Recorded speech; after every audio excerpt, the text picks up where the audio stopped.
Okay. This is what we are seeing is the anterior abdominal wall, and here is the front of thigh. I'm standing on the left side of the cadaver, and today I'm doing the dissection of the inguinal canal. And now I'm reflecting the wall of the anterior abdominal wall. This is the skin, superficial fossa. Superficial fossa below umbilicus is divided into superficial fatty layer and deep membranous layer. Both are attached there. Okay. After that, this is the muscles of the anterior abdominal wall. This is the external oblique abdominis aponeurosis. This one. Okay. How we can identify? This is progressing downward, forward, and medially. This is external oblique abdominis. Okay. And it forms inguinal ligament, the lowermost upwardly inturned part of the external oblique aponeurosis forms the inguinal ligament, which is extending from the anterior superior spine up to the pubic tubercle. From here to here is the inguinal ligament. On the medial half of the inguinal ligament, it forms inguinal canal, which extends from the deep inguinal ring. Later I will show you. This is a deep inguinal ring, and here is the superficial inguinal ring. So this what we are seeing is the anterior wall of the inguinal canal from here to here. So anterior wall of the inguinal canal, it is formed by the external oblique aponeurosis, external oblique abdominis aponeurosis, and then in the lateral 1/3, this is internal oblique. This is the arched fiber of the internal oblique. Internal oblique, we all know, is also taking origin from the inguinal ligament on the lateral part of the inguinal ligament, and this the direction of fiber of internal oblique as if crossing the hand across the chest, so it is going upward and medially. This is the arched fiber of internal oblique which form anterior wall, roof as well as the posterior wall. सब लोग देख पा रही हो? ये internal oblique का muscle है ना, और ये एक्सटर्नल ऑब्लिक का, ठीक है, ये दोनों ही इसका एंटीरियर वॉल बना रहा है इंगुइनल कैनाल का, मीडियल हाफ, ठीक है। रूफ में हम लोग देख पा रहे हैं ये दिस इज द, अभी बताया ना, आस्ट फाइबर, ये आगे से होके ये पीछे की तरफ गया है, ठीक है। See, this is the arched fiber of internal oblique, and it forms it along with the transversus abdominis form the conjoint tendon. Here, this one is the both forms the conjoint tendon, ठीक है। तो यहाँ पे देख पा रहे हैं हम लोग, ये इसका यहाँ पे ऐसे है, एक्सटर्नल ऑब्लिक हो गया, और उसके बाद यहाँ पे है, ये देखो, ये ट्रांसवर्सली रनिंग फाइबर है, ये ट्रांसवर्सस एब्डोमिनिस है, और नीचे में यहाँ पे इंटरनल ऑब्लिक का ऊपर फाइबर, दोनों सट गया है, ठीक है ना। इंटरनल ऑब्लिक और ट्रांसवर्सस एब्डोमिनिस सटा हुआ है, और ट्रांसवर्सस एब्डोमिनिस के नीचे यहाँ फासा ट्रांसवर्सलिस एडहेयर है, ठीक है। तो ये फासा ट्रांसवर्सलिस है, और यहाँ पे ये देख रहे हैं हम लोग, ये नीचे इंफीरियर एपिगैस्ट्रिक आर्टरी है, ये this one is inferior epigastric artery, just lateral to the inferior epigastric artery, this oval opening, this oval, यहाँ से फासा ट्रांसवर्सलिस को खींचता हुआ नीचे ले गया है, वहां पे छेद नहीं है, ये इसको खींचता हुआ जब स्पर्मेटिक कॉर्ड नीचे गया है ना, जब मैंने वास डिफरेंस, स्पर्मेटिक कंटेंट क्या है, वास डिफरेंस है, टेस्टिकुलर आर्टरी है, टेस्टिकुलर वेन है, सब नीचे गया, तो इसका एक फासा ट्रांसवर्सलिस का एक पार्ट को नीचे लेते हुए गया, ठीक है। तो ये this is the opening, that is the deep inguinal ring which is situated 1.25 centimeter above the midpoint of the inguinal ligament. Midpoint of the inguinal ligament is what? Is the midpoint in between the pubic tubercle and the anterior superior spine. वहाँ से 1.25 centimetre एवं ये deep inguinal ring रहता है। अगर नीचे front of Thai को करे तो यहाँ पे फेमोरल नर्व रहता है, ठीक है, वो उसका लैंडमार्क होता है। तो यहाँ पे देख रहे हैं हम लोग, और ये इंफीरियर एपिगैस्ट्रिक आर्टरी है, उसी का एक ब्रांच यहाँ पे क्रेमेस्टिक आर्टरी है, क्रेमेस्टिक आर्टरी वो उसके अंदर घुस गया, और ठीक है, और वास डिफरेंस सब कुछ। तो यहाँ पे देखो, यहाँ पे हम लोग देख पा रहे हैं, ये देखो, ये यहाँ पे ये वास डिफरेंस है, पैम्पिनी फॉर्म प्लेक्सस है, ये दिस वन इज, यहाँ ब्लू ब्लू दिख रहा है ना, पैम्पिनी, यहाँ पे वेरिकोसिल हो गया, इसको डायलेटेशन ऑफ पैम्पिनी फॉर्म प्लेक्सस है। तो ये यहाँ से सब घुसा है कंटेंट, और इसका कवरिंग हो गया है, फासा ट्रांसवर्सलिस को जो लेके आया तो इंटरनल स्पर्मेटिक फासा बनाया, इंटरनल ऑब्लिक को भी थोड़ा सा खींच के लाया तो वो क्रीमेस्टिक फासा बनाया। तो और यहाँ पे ये सुपरफिशियल इंगुइनल रिंग, यहाँ पे हम लोग देख पा रहे हैं, ये ट्रायंगुलर एरिया, देखो ये है एक्सटर्नल ऑब्लिक, इसी का मॉडिफिकेशन होता है। तो ये तुम्हारा हो गया लैटरल क्रस, और ये हो गया मीडियल क्रस, और नीचे इंगुइनल लिगामेंट हो गया, ठीक है। तो ये सुपरफिशियल इंगुइनल रिंग है, और यहाँ ये डीप इंगुइनल रिंग है, this one is inferior epigastric artery, ये रेक्टस एब्डोमिनस मसल है, इसका ये लैटरल बॉर्डर है जिसको हम लोग लीनिया सेमिलुनैरिस भी कहते हैं, और इन दोनों के बीच में जो ट्रायंगल बन रहा है, यहाँ पे देखो नीचे इंग्विनल लिगामेंट है, यहाँ lateral border of rectus abdominis and this is inferior epigastric, this is the हिसेप्स बैक ट्रायंगल, जो कि पोस्टीरियर वॉल ऑफ द, यहाँ पे अगर यहाँ से अगर परफोरेशन होके अगर एब्डोमिनल कंटेंट आ जाता है इंग्विनल कैनाल में, this is direct inguinal hernia.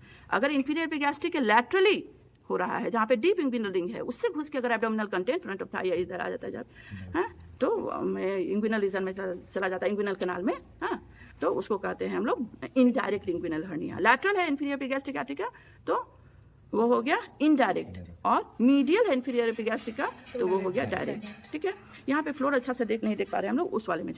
This is the dissected lower limb of right side and this is front of thigh right side and this is the posterior abdominal wall. From here we can see this is the femoral nerve and this is inguinal ligament, ये inguinal ligament है, और इसके ठीक सीध में femoral nerve, mid inguinal point हुआ, mid point of the inguinal ligament, और वहाँ पे डीप इंग्विनल रिंग। यहाँ से देख रहे हैं कि सब स्ट्रक्चर घुस रहा है, ये एरिया हो गया तुम्हारा डीप इंग्विनल रिंग, और यहाँ पे सुपरफिशियल इंग्विनल रिंग थोड़ा हट गया है। ठीक है, यहाँ से यहाँ तक तुम्हारा इंग्विनल कैनाल हो गया, इसका ऊपर से हटा हुआ है। देखो सिर्फ फ्लोर तुम लोग अच्छा से दिखाने के लिए यहाँ लाए हैं। ये स्पर्मेटिक कॉर्ड को उठा लिए, और ये देखो this one is the inguinal ligament, ये इंग्विनल लिगामेंट अच्छा से दिख रहा है, which is extending from the anterior superior spine up to the pubic tubercle, और मोस्ट मीडियली और यहाँ पे जो ग्लिसनिंग स्ट्रक्चर है, this is the lacunar ligament, ये लैकुनर लिगामेंट है यहाँ पे। ठीक है, यहाँ पे pectineal line of the pubis वहाँ पे अटैच रहता है। ठीक है, तो ये इसको फ्लोर दिखाने ही के लिए लाया है, ये फ्लोर के ऊपर रखा हुआ है, यहाँ पे स्पर्मेटिक कॉर्ड है। ठीक है, now spermatic cord is going downward and I have dissected the testis, so this is the covering of testis, this one is tunica vaginalis, tunica vaginalis है। Tunica vaginalis is what? Is a parietal peritoneum, covering of parietal peritoneum. In this case, it is known as processus vaginalis, which form tunica vaginalis. It has got parietal layer and the visceral layer. ये parietal layer है, इधर visceral layer एकदम viscera से attach है, उसको अलग नहीं कर सकते। इन दोनों के बीच में ही अगर फ्लूइड हो जाएगा, that is known as hydrocele। तो इसके लिए इसको कट करके और इसको रिवर्स कर दिया जाता है, तो फ्लूइड चला जाता है। तो अब यहाँ पे हम लोग टेस्टिस देख रहे हैं, तो हो सकता है काट के यहाँ पे रखा जाए एग्जाम में।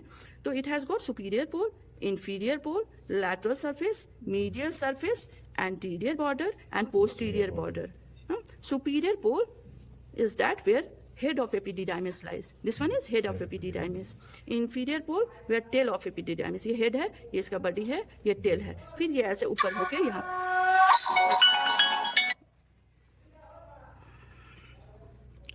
ये हेड ऑफ एपिडिडाइमिस हो गया, ये बॉडी ऑफ एपिडिडाइमिस और टेल ऑफ एपिडिडाइमिस। ठीक है, तो कैसे पहचानोगे कि ये लैटरल सरफेस है, ये मीडियल सरफेस है? अभी तो यहाँ पे लगा हुआ है तो लैटरल मीडियल कर लिए, अब कट के रखा रहेगा तो this is sinus of epididymis, this cleft in between the testis and epididymis, this is known as sinus of epididymis, which is only present on the lateral surface of the testis. तो ये lateral हो गया, इधर medial में कोई ऐसा यहाँ पे ऐसा कोई क्लिप नहीं है, पूरा हटा दिया जाता है इसका कवरिंग को। ठीक है ना, और ये स्क्रोटम से यहाँ पे ऐसे जुटा रहता है, तो यहाँ पे ऐसे हटा दिए हम, यहाँ पे लिगामेंट रहता है, this is known as gubernaculum testis. यहाँ पे गैबरनाकुलम टेस्टिस जो कि स्क्रोटल लिगामेंट बाद में कहा जाता है उसको, जिसके कारण वो श्रिंक होकर यहाँ पे आया है। ठीक है ना, तो ये टेस्टिस हो गया। एंटीरियर बॉर्डर वही है जहाँ पे एपिडिडाइमिस नहीं, पोस्टीरियर बॉर्डर पूरा है उसका बॉडी है वहाँ पे, पोस्टीरियर बॉर्डर वही है। तो ये सब जान गए हम लोग। अब यहाँ पे डायसेक्ट के स्पर्मेटिक कॉर्ड को, यहाँ पे हम लोग तीन स्ट्रक्चर बहुत अच्छे से देख सकते हैं। तो यहाँ पे ये वाला हो गया, थोड़ा सा अगर छू के देखोगे ना, इलास्टिक है, यहाँ पे छू के देखोगे, हाँ, तो ये वास्ट डिफरेंस है। ठीक है, उसका पैम्पिनी फॉर्म प्लेक्सस है, और ये वाला जो स्ट्रक्चर है दिस इज टेस्टिकुलर आर्टरी। ये तीन चीज बहुत डिस्टिंक्टली पता चलता है। ठीक है, और उसके बाद ऊपर गया, यहाँ पे आया, डीप इंग्विनल रिंग से निकला, और गोनाडल वेसल जो भी हो, पैम्पिनी फॉर्म प्लेक्सस क्या है, गोनाडल वेन है, जो कि 8 to 10 पेयर इन नंबर रहता है, 8 पेयर रखो। और उसके बाद यहाँ पे सुपरफिशियल इंग्विनल रिंग है, वहाँ 4 पेयर हो जाता है, डीप इंग्विनल रिंग में 2 पेयर हो जाता है, उसके पोस्ट एब्डोमिनल वॉल में 1 हो जाता है, जिसको हम लोग गोनाडल वेन कहते हैं। यहाँ पे हम लोग देख रहे हैं ये एब्डोमिनल एओर्टा है, दिस इज इंफीरियर वेना का भाग। तो राइट साइड का जो गोनाडल वेन होता है डायरेक्ट इंफीरियर वेना का भाग में जाता है, और लेफ्ट साइड वाला जिसमें एक पोस्ट एब्डोमिनल पूरा है तो उसमें अच्छा से दिखाई देगा, वो लेफ्ट रीनल वेन में ओपन होता है। ठीक है ना, तो यहाँ पे हम लोग देख पा रहे हैं कि गोनाडल वेन ना लैटरली जा रहा है, यहाँ से सब स्ट्रक्चर निकल रहा है, फिर डीप इंग्विनल रिंग यहाँ पे है, यहाँ से सब अपना अपना जगह चला गया। तो वास्ट डिफरेंस को जाना है यूरिनरी ब्लैडर के पीछे, वहाँ पे देख रहे हो सेमाइनल वेसिकल है, इजैकुलेटरी डक्ट, वहाँ पे मिलना है उसको, तो वो मीडियली जा रहा है, इस तरफ जा रहा है मीडियली, हाँ, और गोनाडल वेसल्स एक इधर गया उधर, तो इस तरह का बता रहे हैं ना राइट साइड का, तो लैटरली जा रहा है, इसको करोगे ना, हाँ, तो लैटरली यहाँ पे जा रहा है, तो मीडियली तुम्हारा हुआ वास डिफरेंस, लैटरली हुआ गोनाडल वेसल्स, ठीक है। तो और इसके नीचे यहाँ पे पेरिटोनियल फोल्ड होता है, तो इसको कहते हैं ट्रायंगल ऑफ डूम। हाँ, ट्रायंगल ऑफ डूम क्यों, इसको क्यों जानना जरूरी है, क्योंकि यहीं से तुम्हारा हर्निया का रिपेयर होता है, लेप्रोस्कोपिक हर्निया रिपेयर होता है यहाँ पे। तो उसका जो फ्लोर है ना, ये ट्रायंगल ऑफ डूम का, ये एक्सटर्नल इलियाक आर्टरियम वेन बना रहा है। ये देखो तुम्हारा एब्डोमिनल एओर्टा है, ये कॉमन इलियाक है, ये इंटरनल इलियाक है, ये एक्सटर्नल इलियाक है, एक्सटर्नल इलियाक आर्टरी है, ये एक्सटर्नल इलियाक वेन है, ये फ्लोर बना रहा है यहाँ पे, एक इधर चला गया, एक यहाँ जा रहा है, इधर गोनाडल वेस, यहाँ वास डिफरेंस, इसका फ्लोर बना रहा है। तो थोड़ा सा भी गड़बड़ी होगा उन दोनों को करेक्ट करने में, ठीक है, तो ये एक्सटर्नल इलियाक आर्टरी कट जाएगा, तो लेथल हेमरेज हो जाएगा, इसलिए ट्रायंगल ऑफ डूम कहा जाता है। और इस एरिया को कहा जाता है triangle of pain. Triangle of pain कभी कभी यहाँ से भी नहीं रिपेयर होता है, हर्निया इधर ज्यादा एक्सटेंड करना पड़ जाता है, तो ये यहाँ पे हम लोग देख पा रहे हैं, दिस इज फेमोरल नर्व, है ना, ये श्वास मेजर मसल है, this one is psoas major muscle, psoas major muscle है, उसी के just laterally this one is femoral nerve है, ये हो गया जेनाइटोफेमोरल नर्व, जेनाइटोफेमोरल नर्व है, and this is lateral cutaneous nerve of thigh. सब यहाँ का क्यूटेनियस सेंसेशन दे रहा है ना, फेमोरल नर्व यहाँ पे। तो अगर जरा सा भी इन लोग को इंजरी हो जाता है तो permanent pain on the front of thigh, तो इस एरिया को कहा जाता है triangle of pain, and this is triangle of doom. यहाँ पे तो पेन ही होगा, यहाँ पे तो लेथल हेमरेज से मर ही जाएगा, है ना, तो ट्रायंगल ऑफ डूम हो गया। और यहाँ पे स्पर्मेटिक कंटेंट का तो हम लोग जान ही गए, है ना, कंटेंट कर सकते हैं।